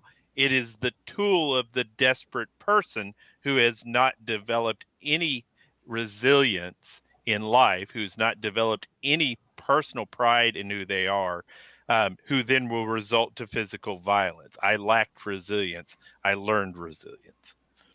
And so bullies are critical to society. What was? I'll step you. If I can step in just 1 second? Yeah, because nowadays, 20 years ago, and I'll take it one step further there, Nighthawk.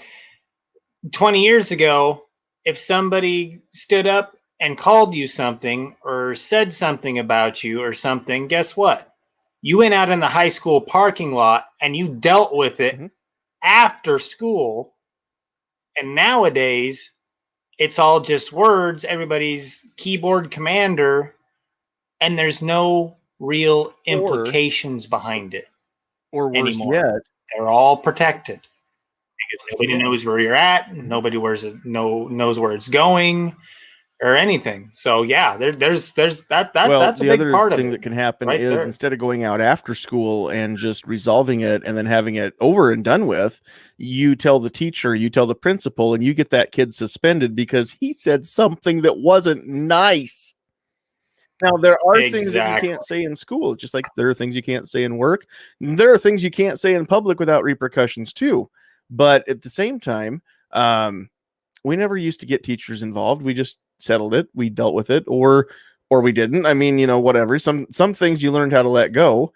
I've never been in a physical fight in my life. My mouth has always gotten me out of anything it's gotten me into so far, and that's a record I'm proud of, and I'm looking to keep it that way.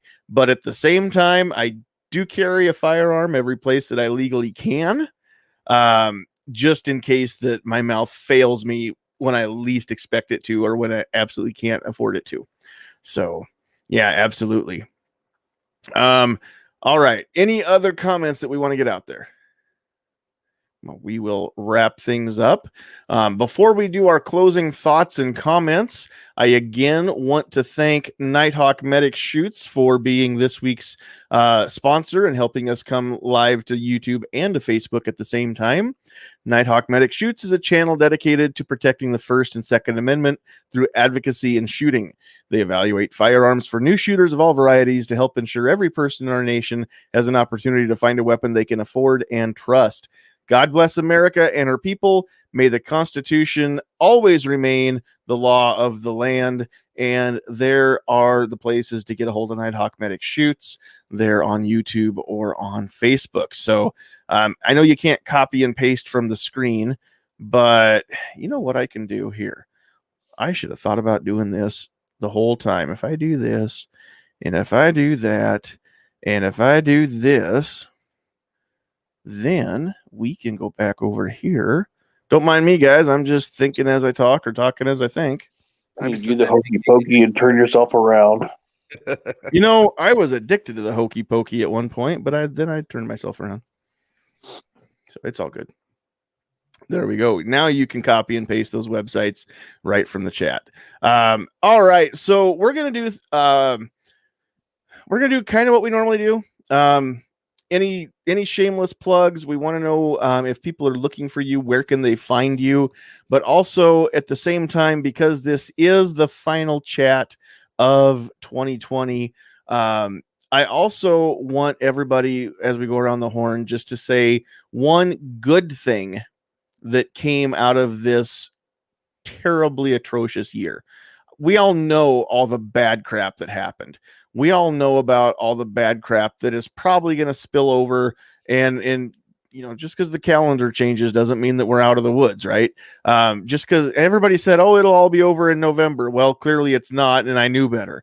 It's not going to be all over on January 20th. Some of this crap we're going to be dealing with for quite some time, but we're going to end this on a positive note.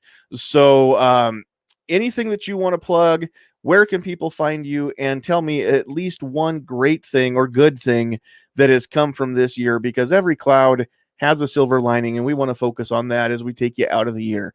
So, Defense Dad, I'm not going to make you go last. We will start with you. Thanks for having me. As far as where you can find me, it's YouTube as always.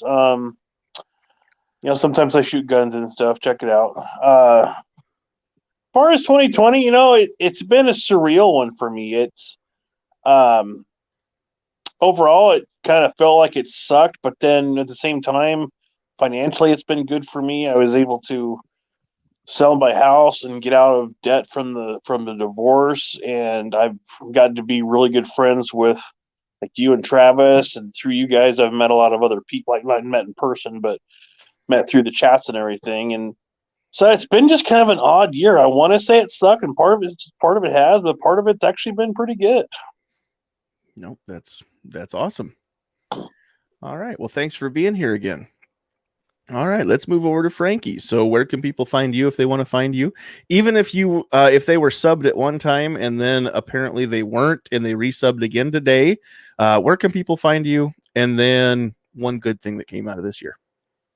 Well, you can find me on YouTube, Frankie's Guns and Glitter. I also run a small Instagram, so if you want to hit me up direct message there for my video requests.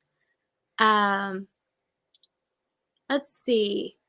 It's really hard for me to pick just one good thing because honestly, and I'm not being sarcastic or funny about this, but 2020 has been really good to me. I saw that post on Facebook the other day that you said that. Yeah, it's like a lot of good things have happened. I think probably the funniest thing that stuck out is probably y'all joined my germaphobe world and now know how I feel. Not all of us, but okay. And some people are doing it very badly. They're trying to be germaphobe, but they just don't know how. I understand that. Yeah, that I think that actually describes most people who are trying to be germaphobes is they just don't know how because they're newbies to it, right? I mean, like the people that put gloves on and then wear them, they put their gloves on before they leave the house, the rubber gloves, and wear them in the car, and they wear them into the grocery store, and they wear them back out and put them, they leave them on in the car, and then they get home and, they've talked on the phone and touched the doorknob and everything else. And I'm thinking it would be better to not have the gloves and just wash your hands, wouldn't it? Yeah. Yes, much better. Throw away the gloves and just wash your hands. Wash your hands. If you've got to be around people, put on a mask. If you want, that's up to you. But if you get sick and you didn't wear a mask and you didn't wash your hands, I don't want to hear any whining either. So, all right. Good stuff. All right, Pat, we're going to move to you next. All right. Well, thanks for having me on tonight, John. Just go out there and see everybody's YouTube page or their Instagram or wherever they're at. All these folks in here, really good, solid people on a lot of different subjects. So it's been great being here. And my last couple shameless plugs of the year, if I can get them in, sandhillsshooter.com. Thanks for having me on. It's not Sandhills. And if you're a first time, so make sure you go to blackswantactical.com, right. search for Sandhills and use Sandhills there as you your go. code. It's okay. Go ahead. I just wanted to make sure people aren't going to sandhillsshooter.com thinking that they're going to find stuff. Right. You should have a .com. If I could ever figure out how to do it and it was cheap, maybe. Yeah. And for all you first-time gun owners out there, if you're listening tonight, John Petrolino, Decoding Firearms. Very good book. My sister was back from, and this is one thing that I am super grateful for. My sister used to live out in California with her husband and their kid, and they moved to Texas this year and got the heck out of there. So it's definitely a step up for their business and definitely a step up just for them, because some of the horror stories that I've heard coming out of California, especially where they live near Venice Beach, not good.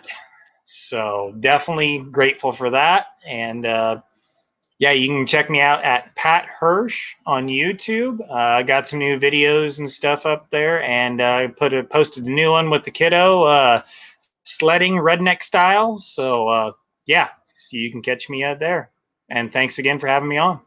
I haven't seen the sledding one yet. I've seen a couple of the shooting videos from over the holiday, and one of them I just got a shout out that, and I put it up on Facebook. Pat's rocking the cool Sandhills shooter hat in one of his videos, and whenever I open up a video and I see somebody wearing that, I shouldn't say whenever. It's happened a total of one time so far, but I tell you what, the thrill that you get when you see somebody else rocking your stuff in a video, that's pretty cool. So that's awesome. Pat, thanks for being here, and thanks for taking a newbie out and teaching her, teaching her the ropes on responsible gun use. Yes, and I will add one little thing right there. Anybody comes up to you, or friends, family, or anything wanting to shoot, please just be a good ambassador to the sport and take them out, show them the ropes, and just be a good ambassador to the gun. Exactly right.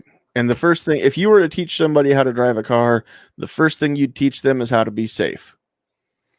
It is even more paramount with a firearm, because some people just It's easy, even for experienced shooters, to forget one of the rules of gun safety or break one of the rules, right? It happens all the time. How many people do we know that have had negligent discharges? And I don't like to say accidental, because guns don't accidentally go off. Guns only go off when people either meant to or they were being dumb. It's one of two things. There ain't no third direction there. But Exactly. and when I say dumb, I mean dumb. I'm sorry, but if you don't know what you're doing, then find somebody who does to teach you. If you do know what you're doing and you made a mistake, then you understand you are dumb. But we've all been there. I've done dumb things too. I'm not exempt. I'm not saying I'm better than anybody, but I'm just saying, if the shoe fits, let's wear it. I know it fits me. All right, cool. Let's move on. Travis, where can people find you? And then what's one great thing that's come from this year for you? All right. So on all the social media platforms, Facebook, Twitter, Instagram, Gunstreamer, YouTube, all that stuff, just Travis P11. You'll find me all. That's the name of my channel. That's where I'm at. As for something good from 2020, I made a gun resolution in 2019 in the podcast that we did in December 2019. What was your gun? What is your 2A or your firearms resolution for 2020? What's it going to be? Mine was to help friends and family that get into firearms or acquire their first firearm and so on. Well, this year we had 6 ladies from both sides of my family, my mom's side and dad's side, that I personally worked with and helped, and 2 of my friends, one of their wives, get their carry permits this year. So it was really cool. All the ladies took the concealed carry class at the same time. They had a great time with it. And I got a couple friends kind of come around. Their attitudes have changed on firearms. And I know it's taken recent events to get a lot of these people to see the light, but they do understand it and they get it now. Living in this little fairy tale that you never have to worry about yourself or your family, that's not reality. So that was something for me that felt really good to be able to help them and see them grow as firearms owners and appreciate the Second Amendment. So that's it for me, man. It's been great, but appreciate the invite. So thank you. Absolutely. Thanks for being here. All right, Nighthawk, you're up. Where can people find you? What's been good this year? It's been spammed all over the screen, so I think we're good in that category. I think everybody knows where to find me, and I appreciate that, John. For me, What are you even talking about? I started this year with 28 subscribers and 3 videos, and a couple of you guys took me under your wing, and I'm finishing the year with 410 subscribers and 51 videos, and they actually look like somebody knows what the hell they're doing, and it's not just a guy who knows about guns talking about them, which is an entirely different thing when there's film quality and proper intros and thumbnails and so forth. And that's come from joining a great group of people. My first ever podcast was with you and G23, and for me, this is a whole different angle of advocacy, and I'm grateful for 2020 for the people I've met and befriended and gotten to know. It had not been for 2020 and the things that 2020 consisted of, I probably would have never made these associations. So I'm grateful for that. And the Lord brought me through another year. That's right. Exactly. Awesome. All right. Well, thank you for being here. Thank you for all the help that you've given to the podcast and to the channel. And we definitely appreciate it. Next up, we've got Charlie, last but certainly not least. So where can people find you? And then what's been one good thing from 2020? People can find all my stuff by searching for Riding Shotgun with Charlie. I've got a Facebook page, an Instagram page.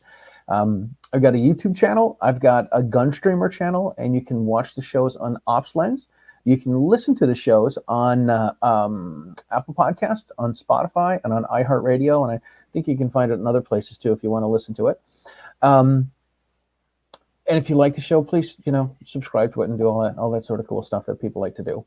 One of the cool things for me for 2020 is that, my show is I go someplace, I sit in a car with someone and drive them around and talk. When all of this happened, I was like, well, I'm going to have to keep my show close to home, and I'm going to have a hard time finding people, and, how am I going to do all of this? And I counted out that I was able to continue to film shows. I'm tactically frugal in that anytime I have to go someplace, I will try to figure out who I can get on the way out there or back. And I still kept doing shows every other week. I put out 2 shows on the second and fourth Tuesdays of the month. There's some months where I was able to put out a 3rd show if there was a 5th Tuesday.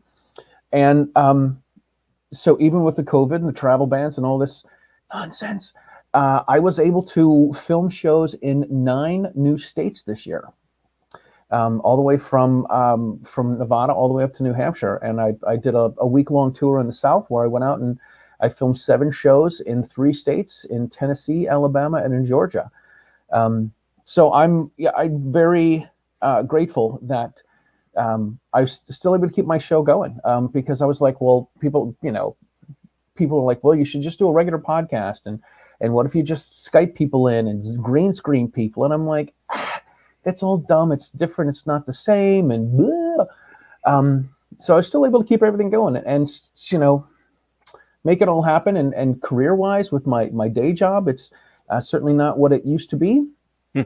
And I'm still paying rent, and the lights are still on. I hate to say the heat's on because I do keep the place pretty chilly, but able to stay on top of all my bills and keep everything going. So I'm grateful for all of that. Very cool. And thanks for having me on the show, man. This is having the open invite to come on here anytime. It's been great as well. So thank you very much. Yeah, absolutely. You're welcome at my fire anytime. And if you ever get out to Nebraska, I don't know if I should say this and give anybody a spoiler or not, but I've toyed with this idea. You get out here, I'm thinking about sticking you in my vehicle and driving you around. I'd be into it, man. I'd be into it. So I would love to have I would love to be the only episode.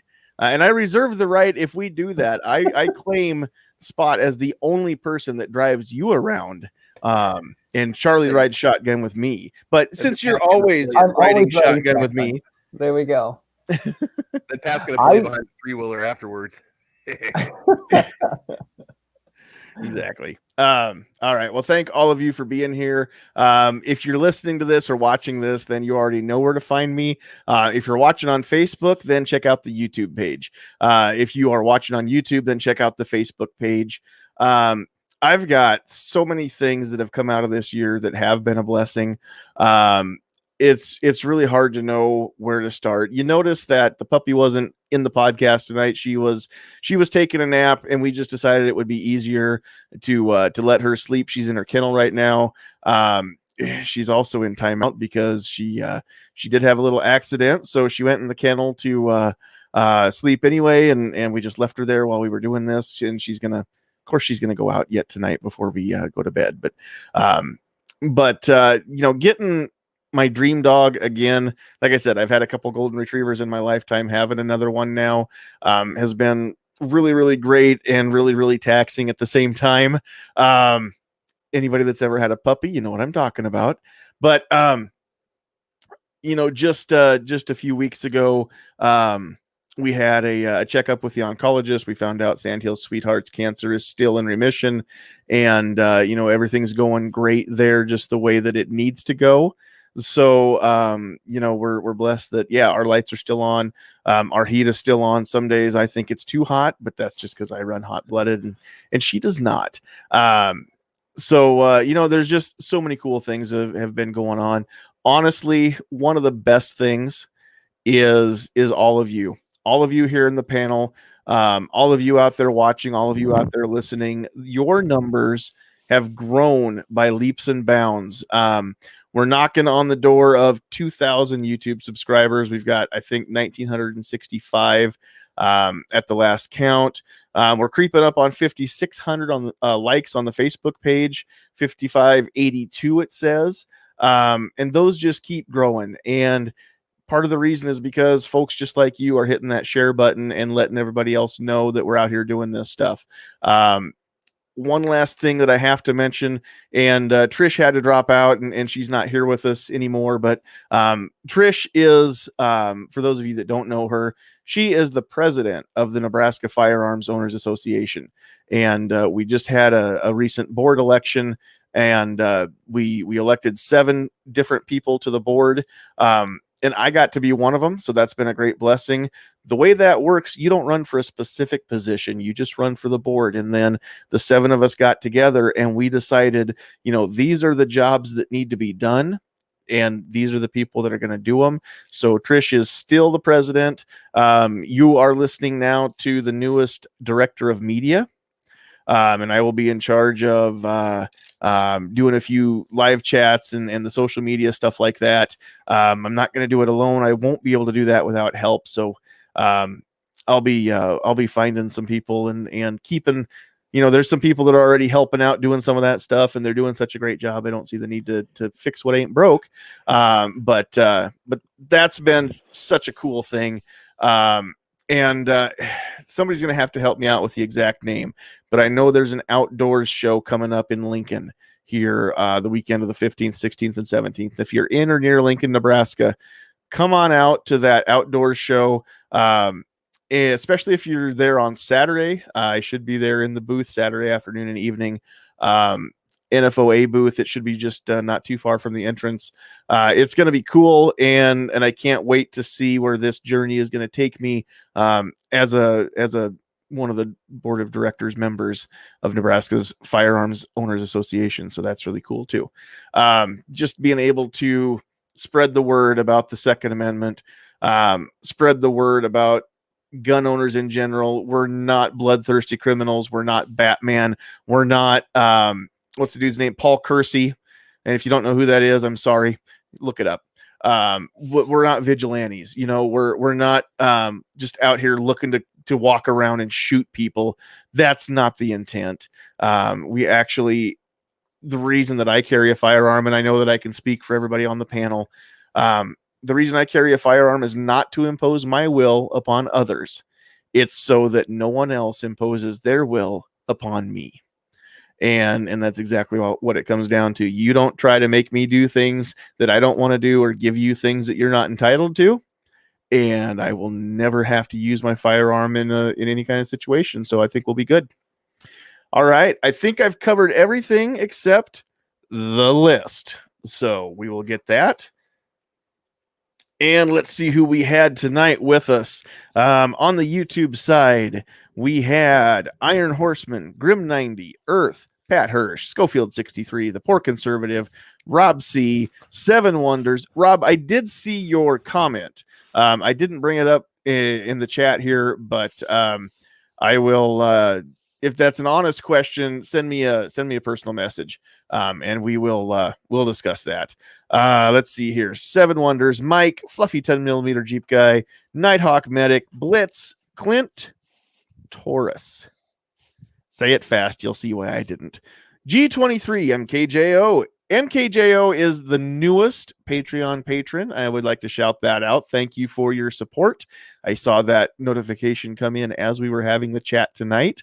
So I don't know who it was that posted the Patreon link out there in the chat, but whoever did that, I appreciate it. We just got a new Patreon patron out of the deal, so that was pretty cool. Defense dads out there, Gun Loving Grandpa, M. Gabriel, Patriot in the Dark, Rich White, Mike, Cal, and then right behind that, Calaveras, 32 Special, the Tactical Pickle himself. Two Live Moo, The Rolling Trip. I have not seen that name, so welcome.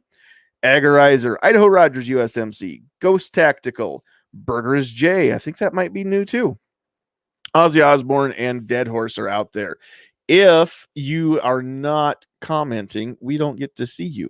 And we can't say your name and thank you for joining us and watching us. So make sure if you're watching this live that you're dropping those comments out there on the YouTube side or on the Facebook side. On Facebook, we had Donnie, Travis, Chris, Sarah, Shauna, Shelbert, Vanessa, another Chris, and Joseph. So thank all of you out there for watching us on the Facebook side as well. That's going to wrap it up. This has been the final Get Off My Lawn podcast for the year of 2020. We're not stopping. Make sure you tune in next week. It'll be a whole different month. It'll be a whole different year. But make sure you tune in. Same bat time, same bat channel.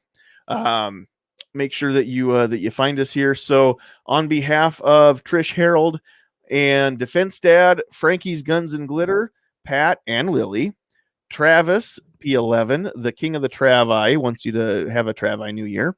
Nighthawk Medic Shoots, Riding Shotgun with Charlie. Also on behalf of Sandhills Sweetheart and myself, thank you so much. You guys have been the biggest blessing for this podcast all year long. And honestly, I know I say this every week, but that's only because it's the truth. Without you, there's no reason to do this. So you are what makes this worthwhile. You are what makes this possible. We love you. We appreciate you. Thank you so much. God bless you. Have a happy new year. Do everything in your power to make 2021 better than 2020. And I will help any way that I possibly can in the meantime. But you know what time it is now. You've got to go. Get off my lawn.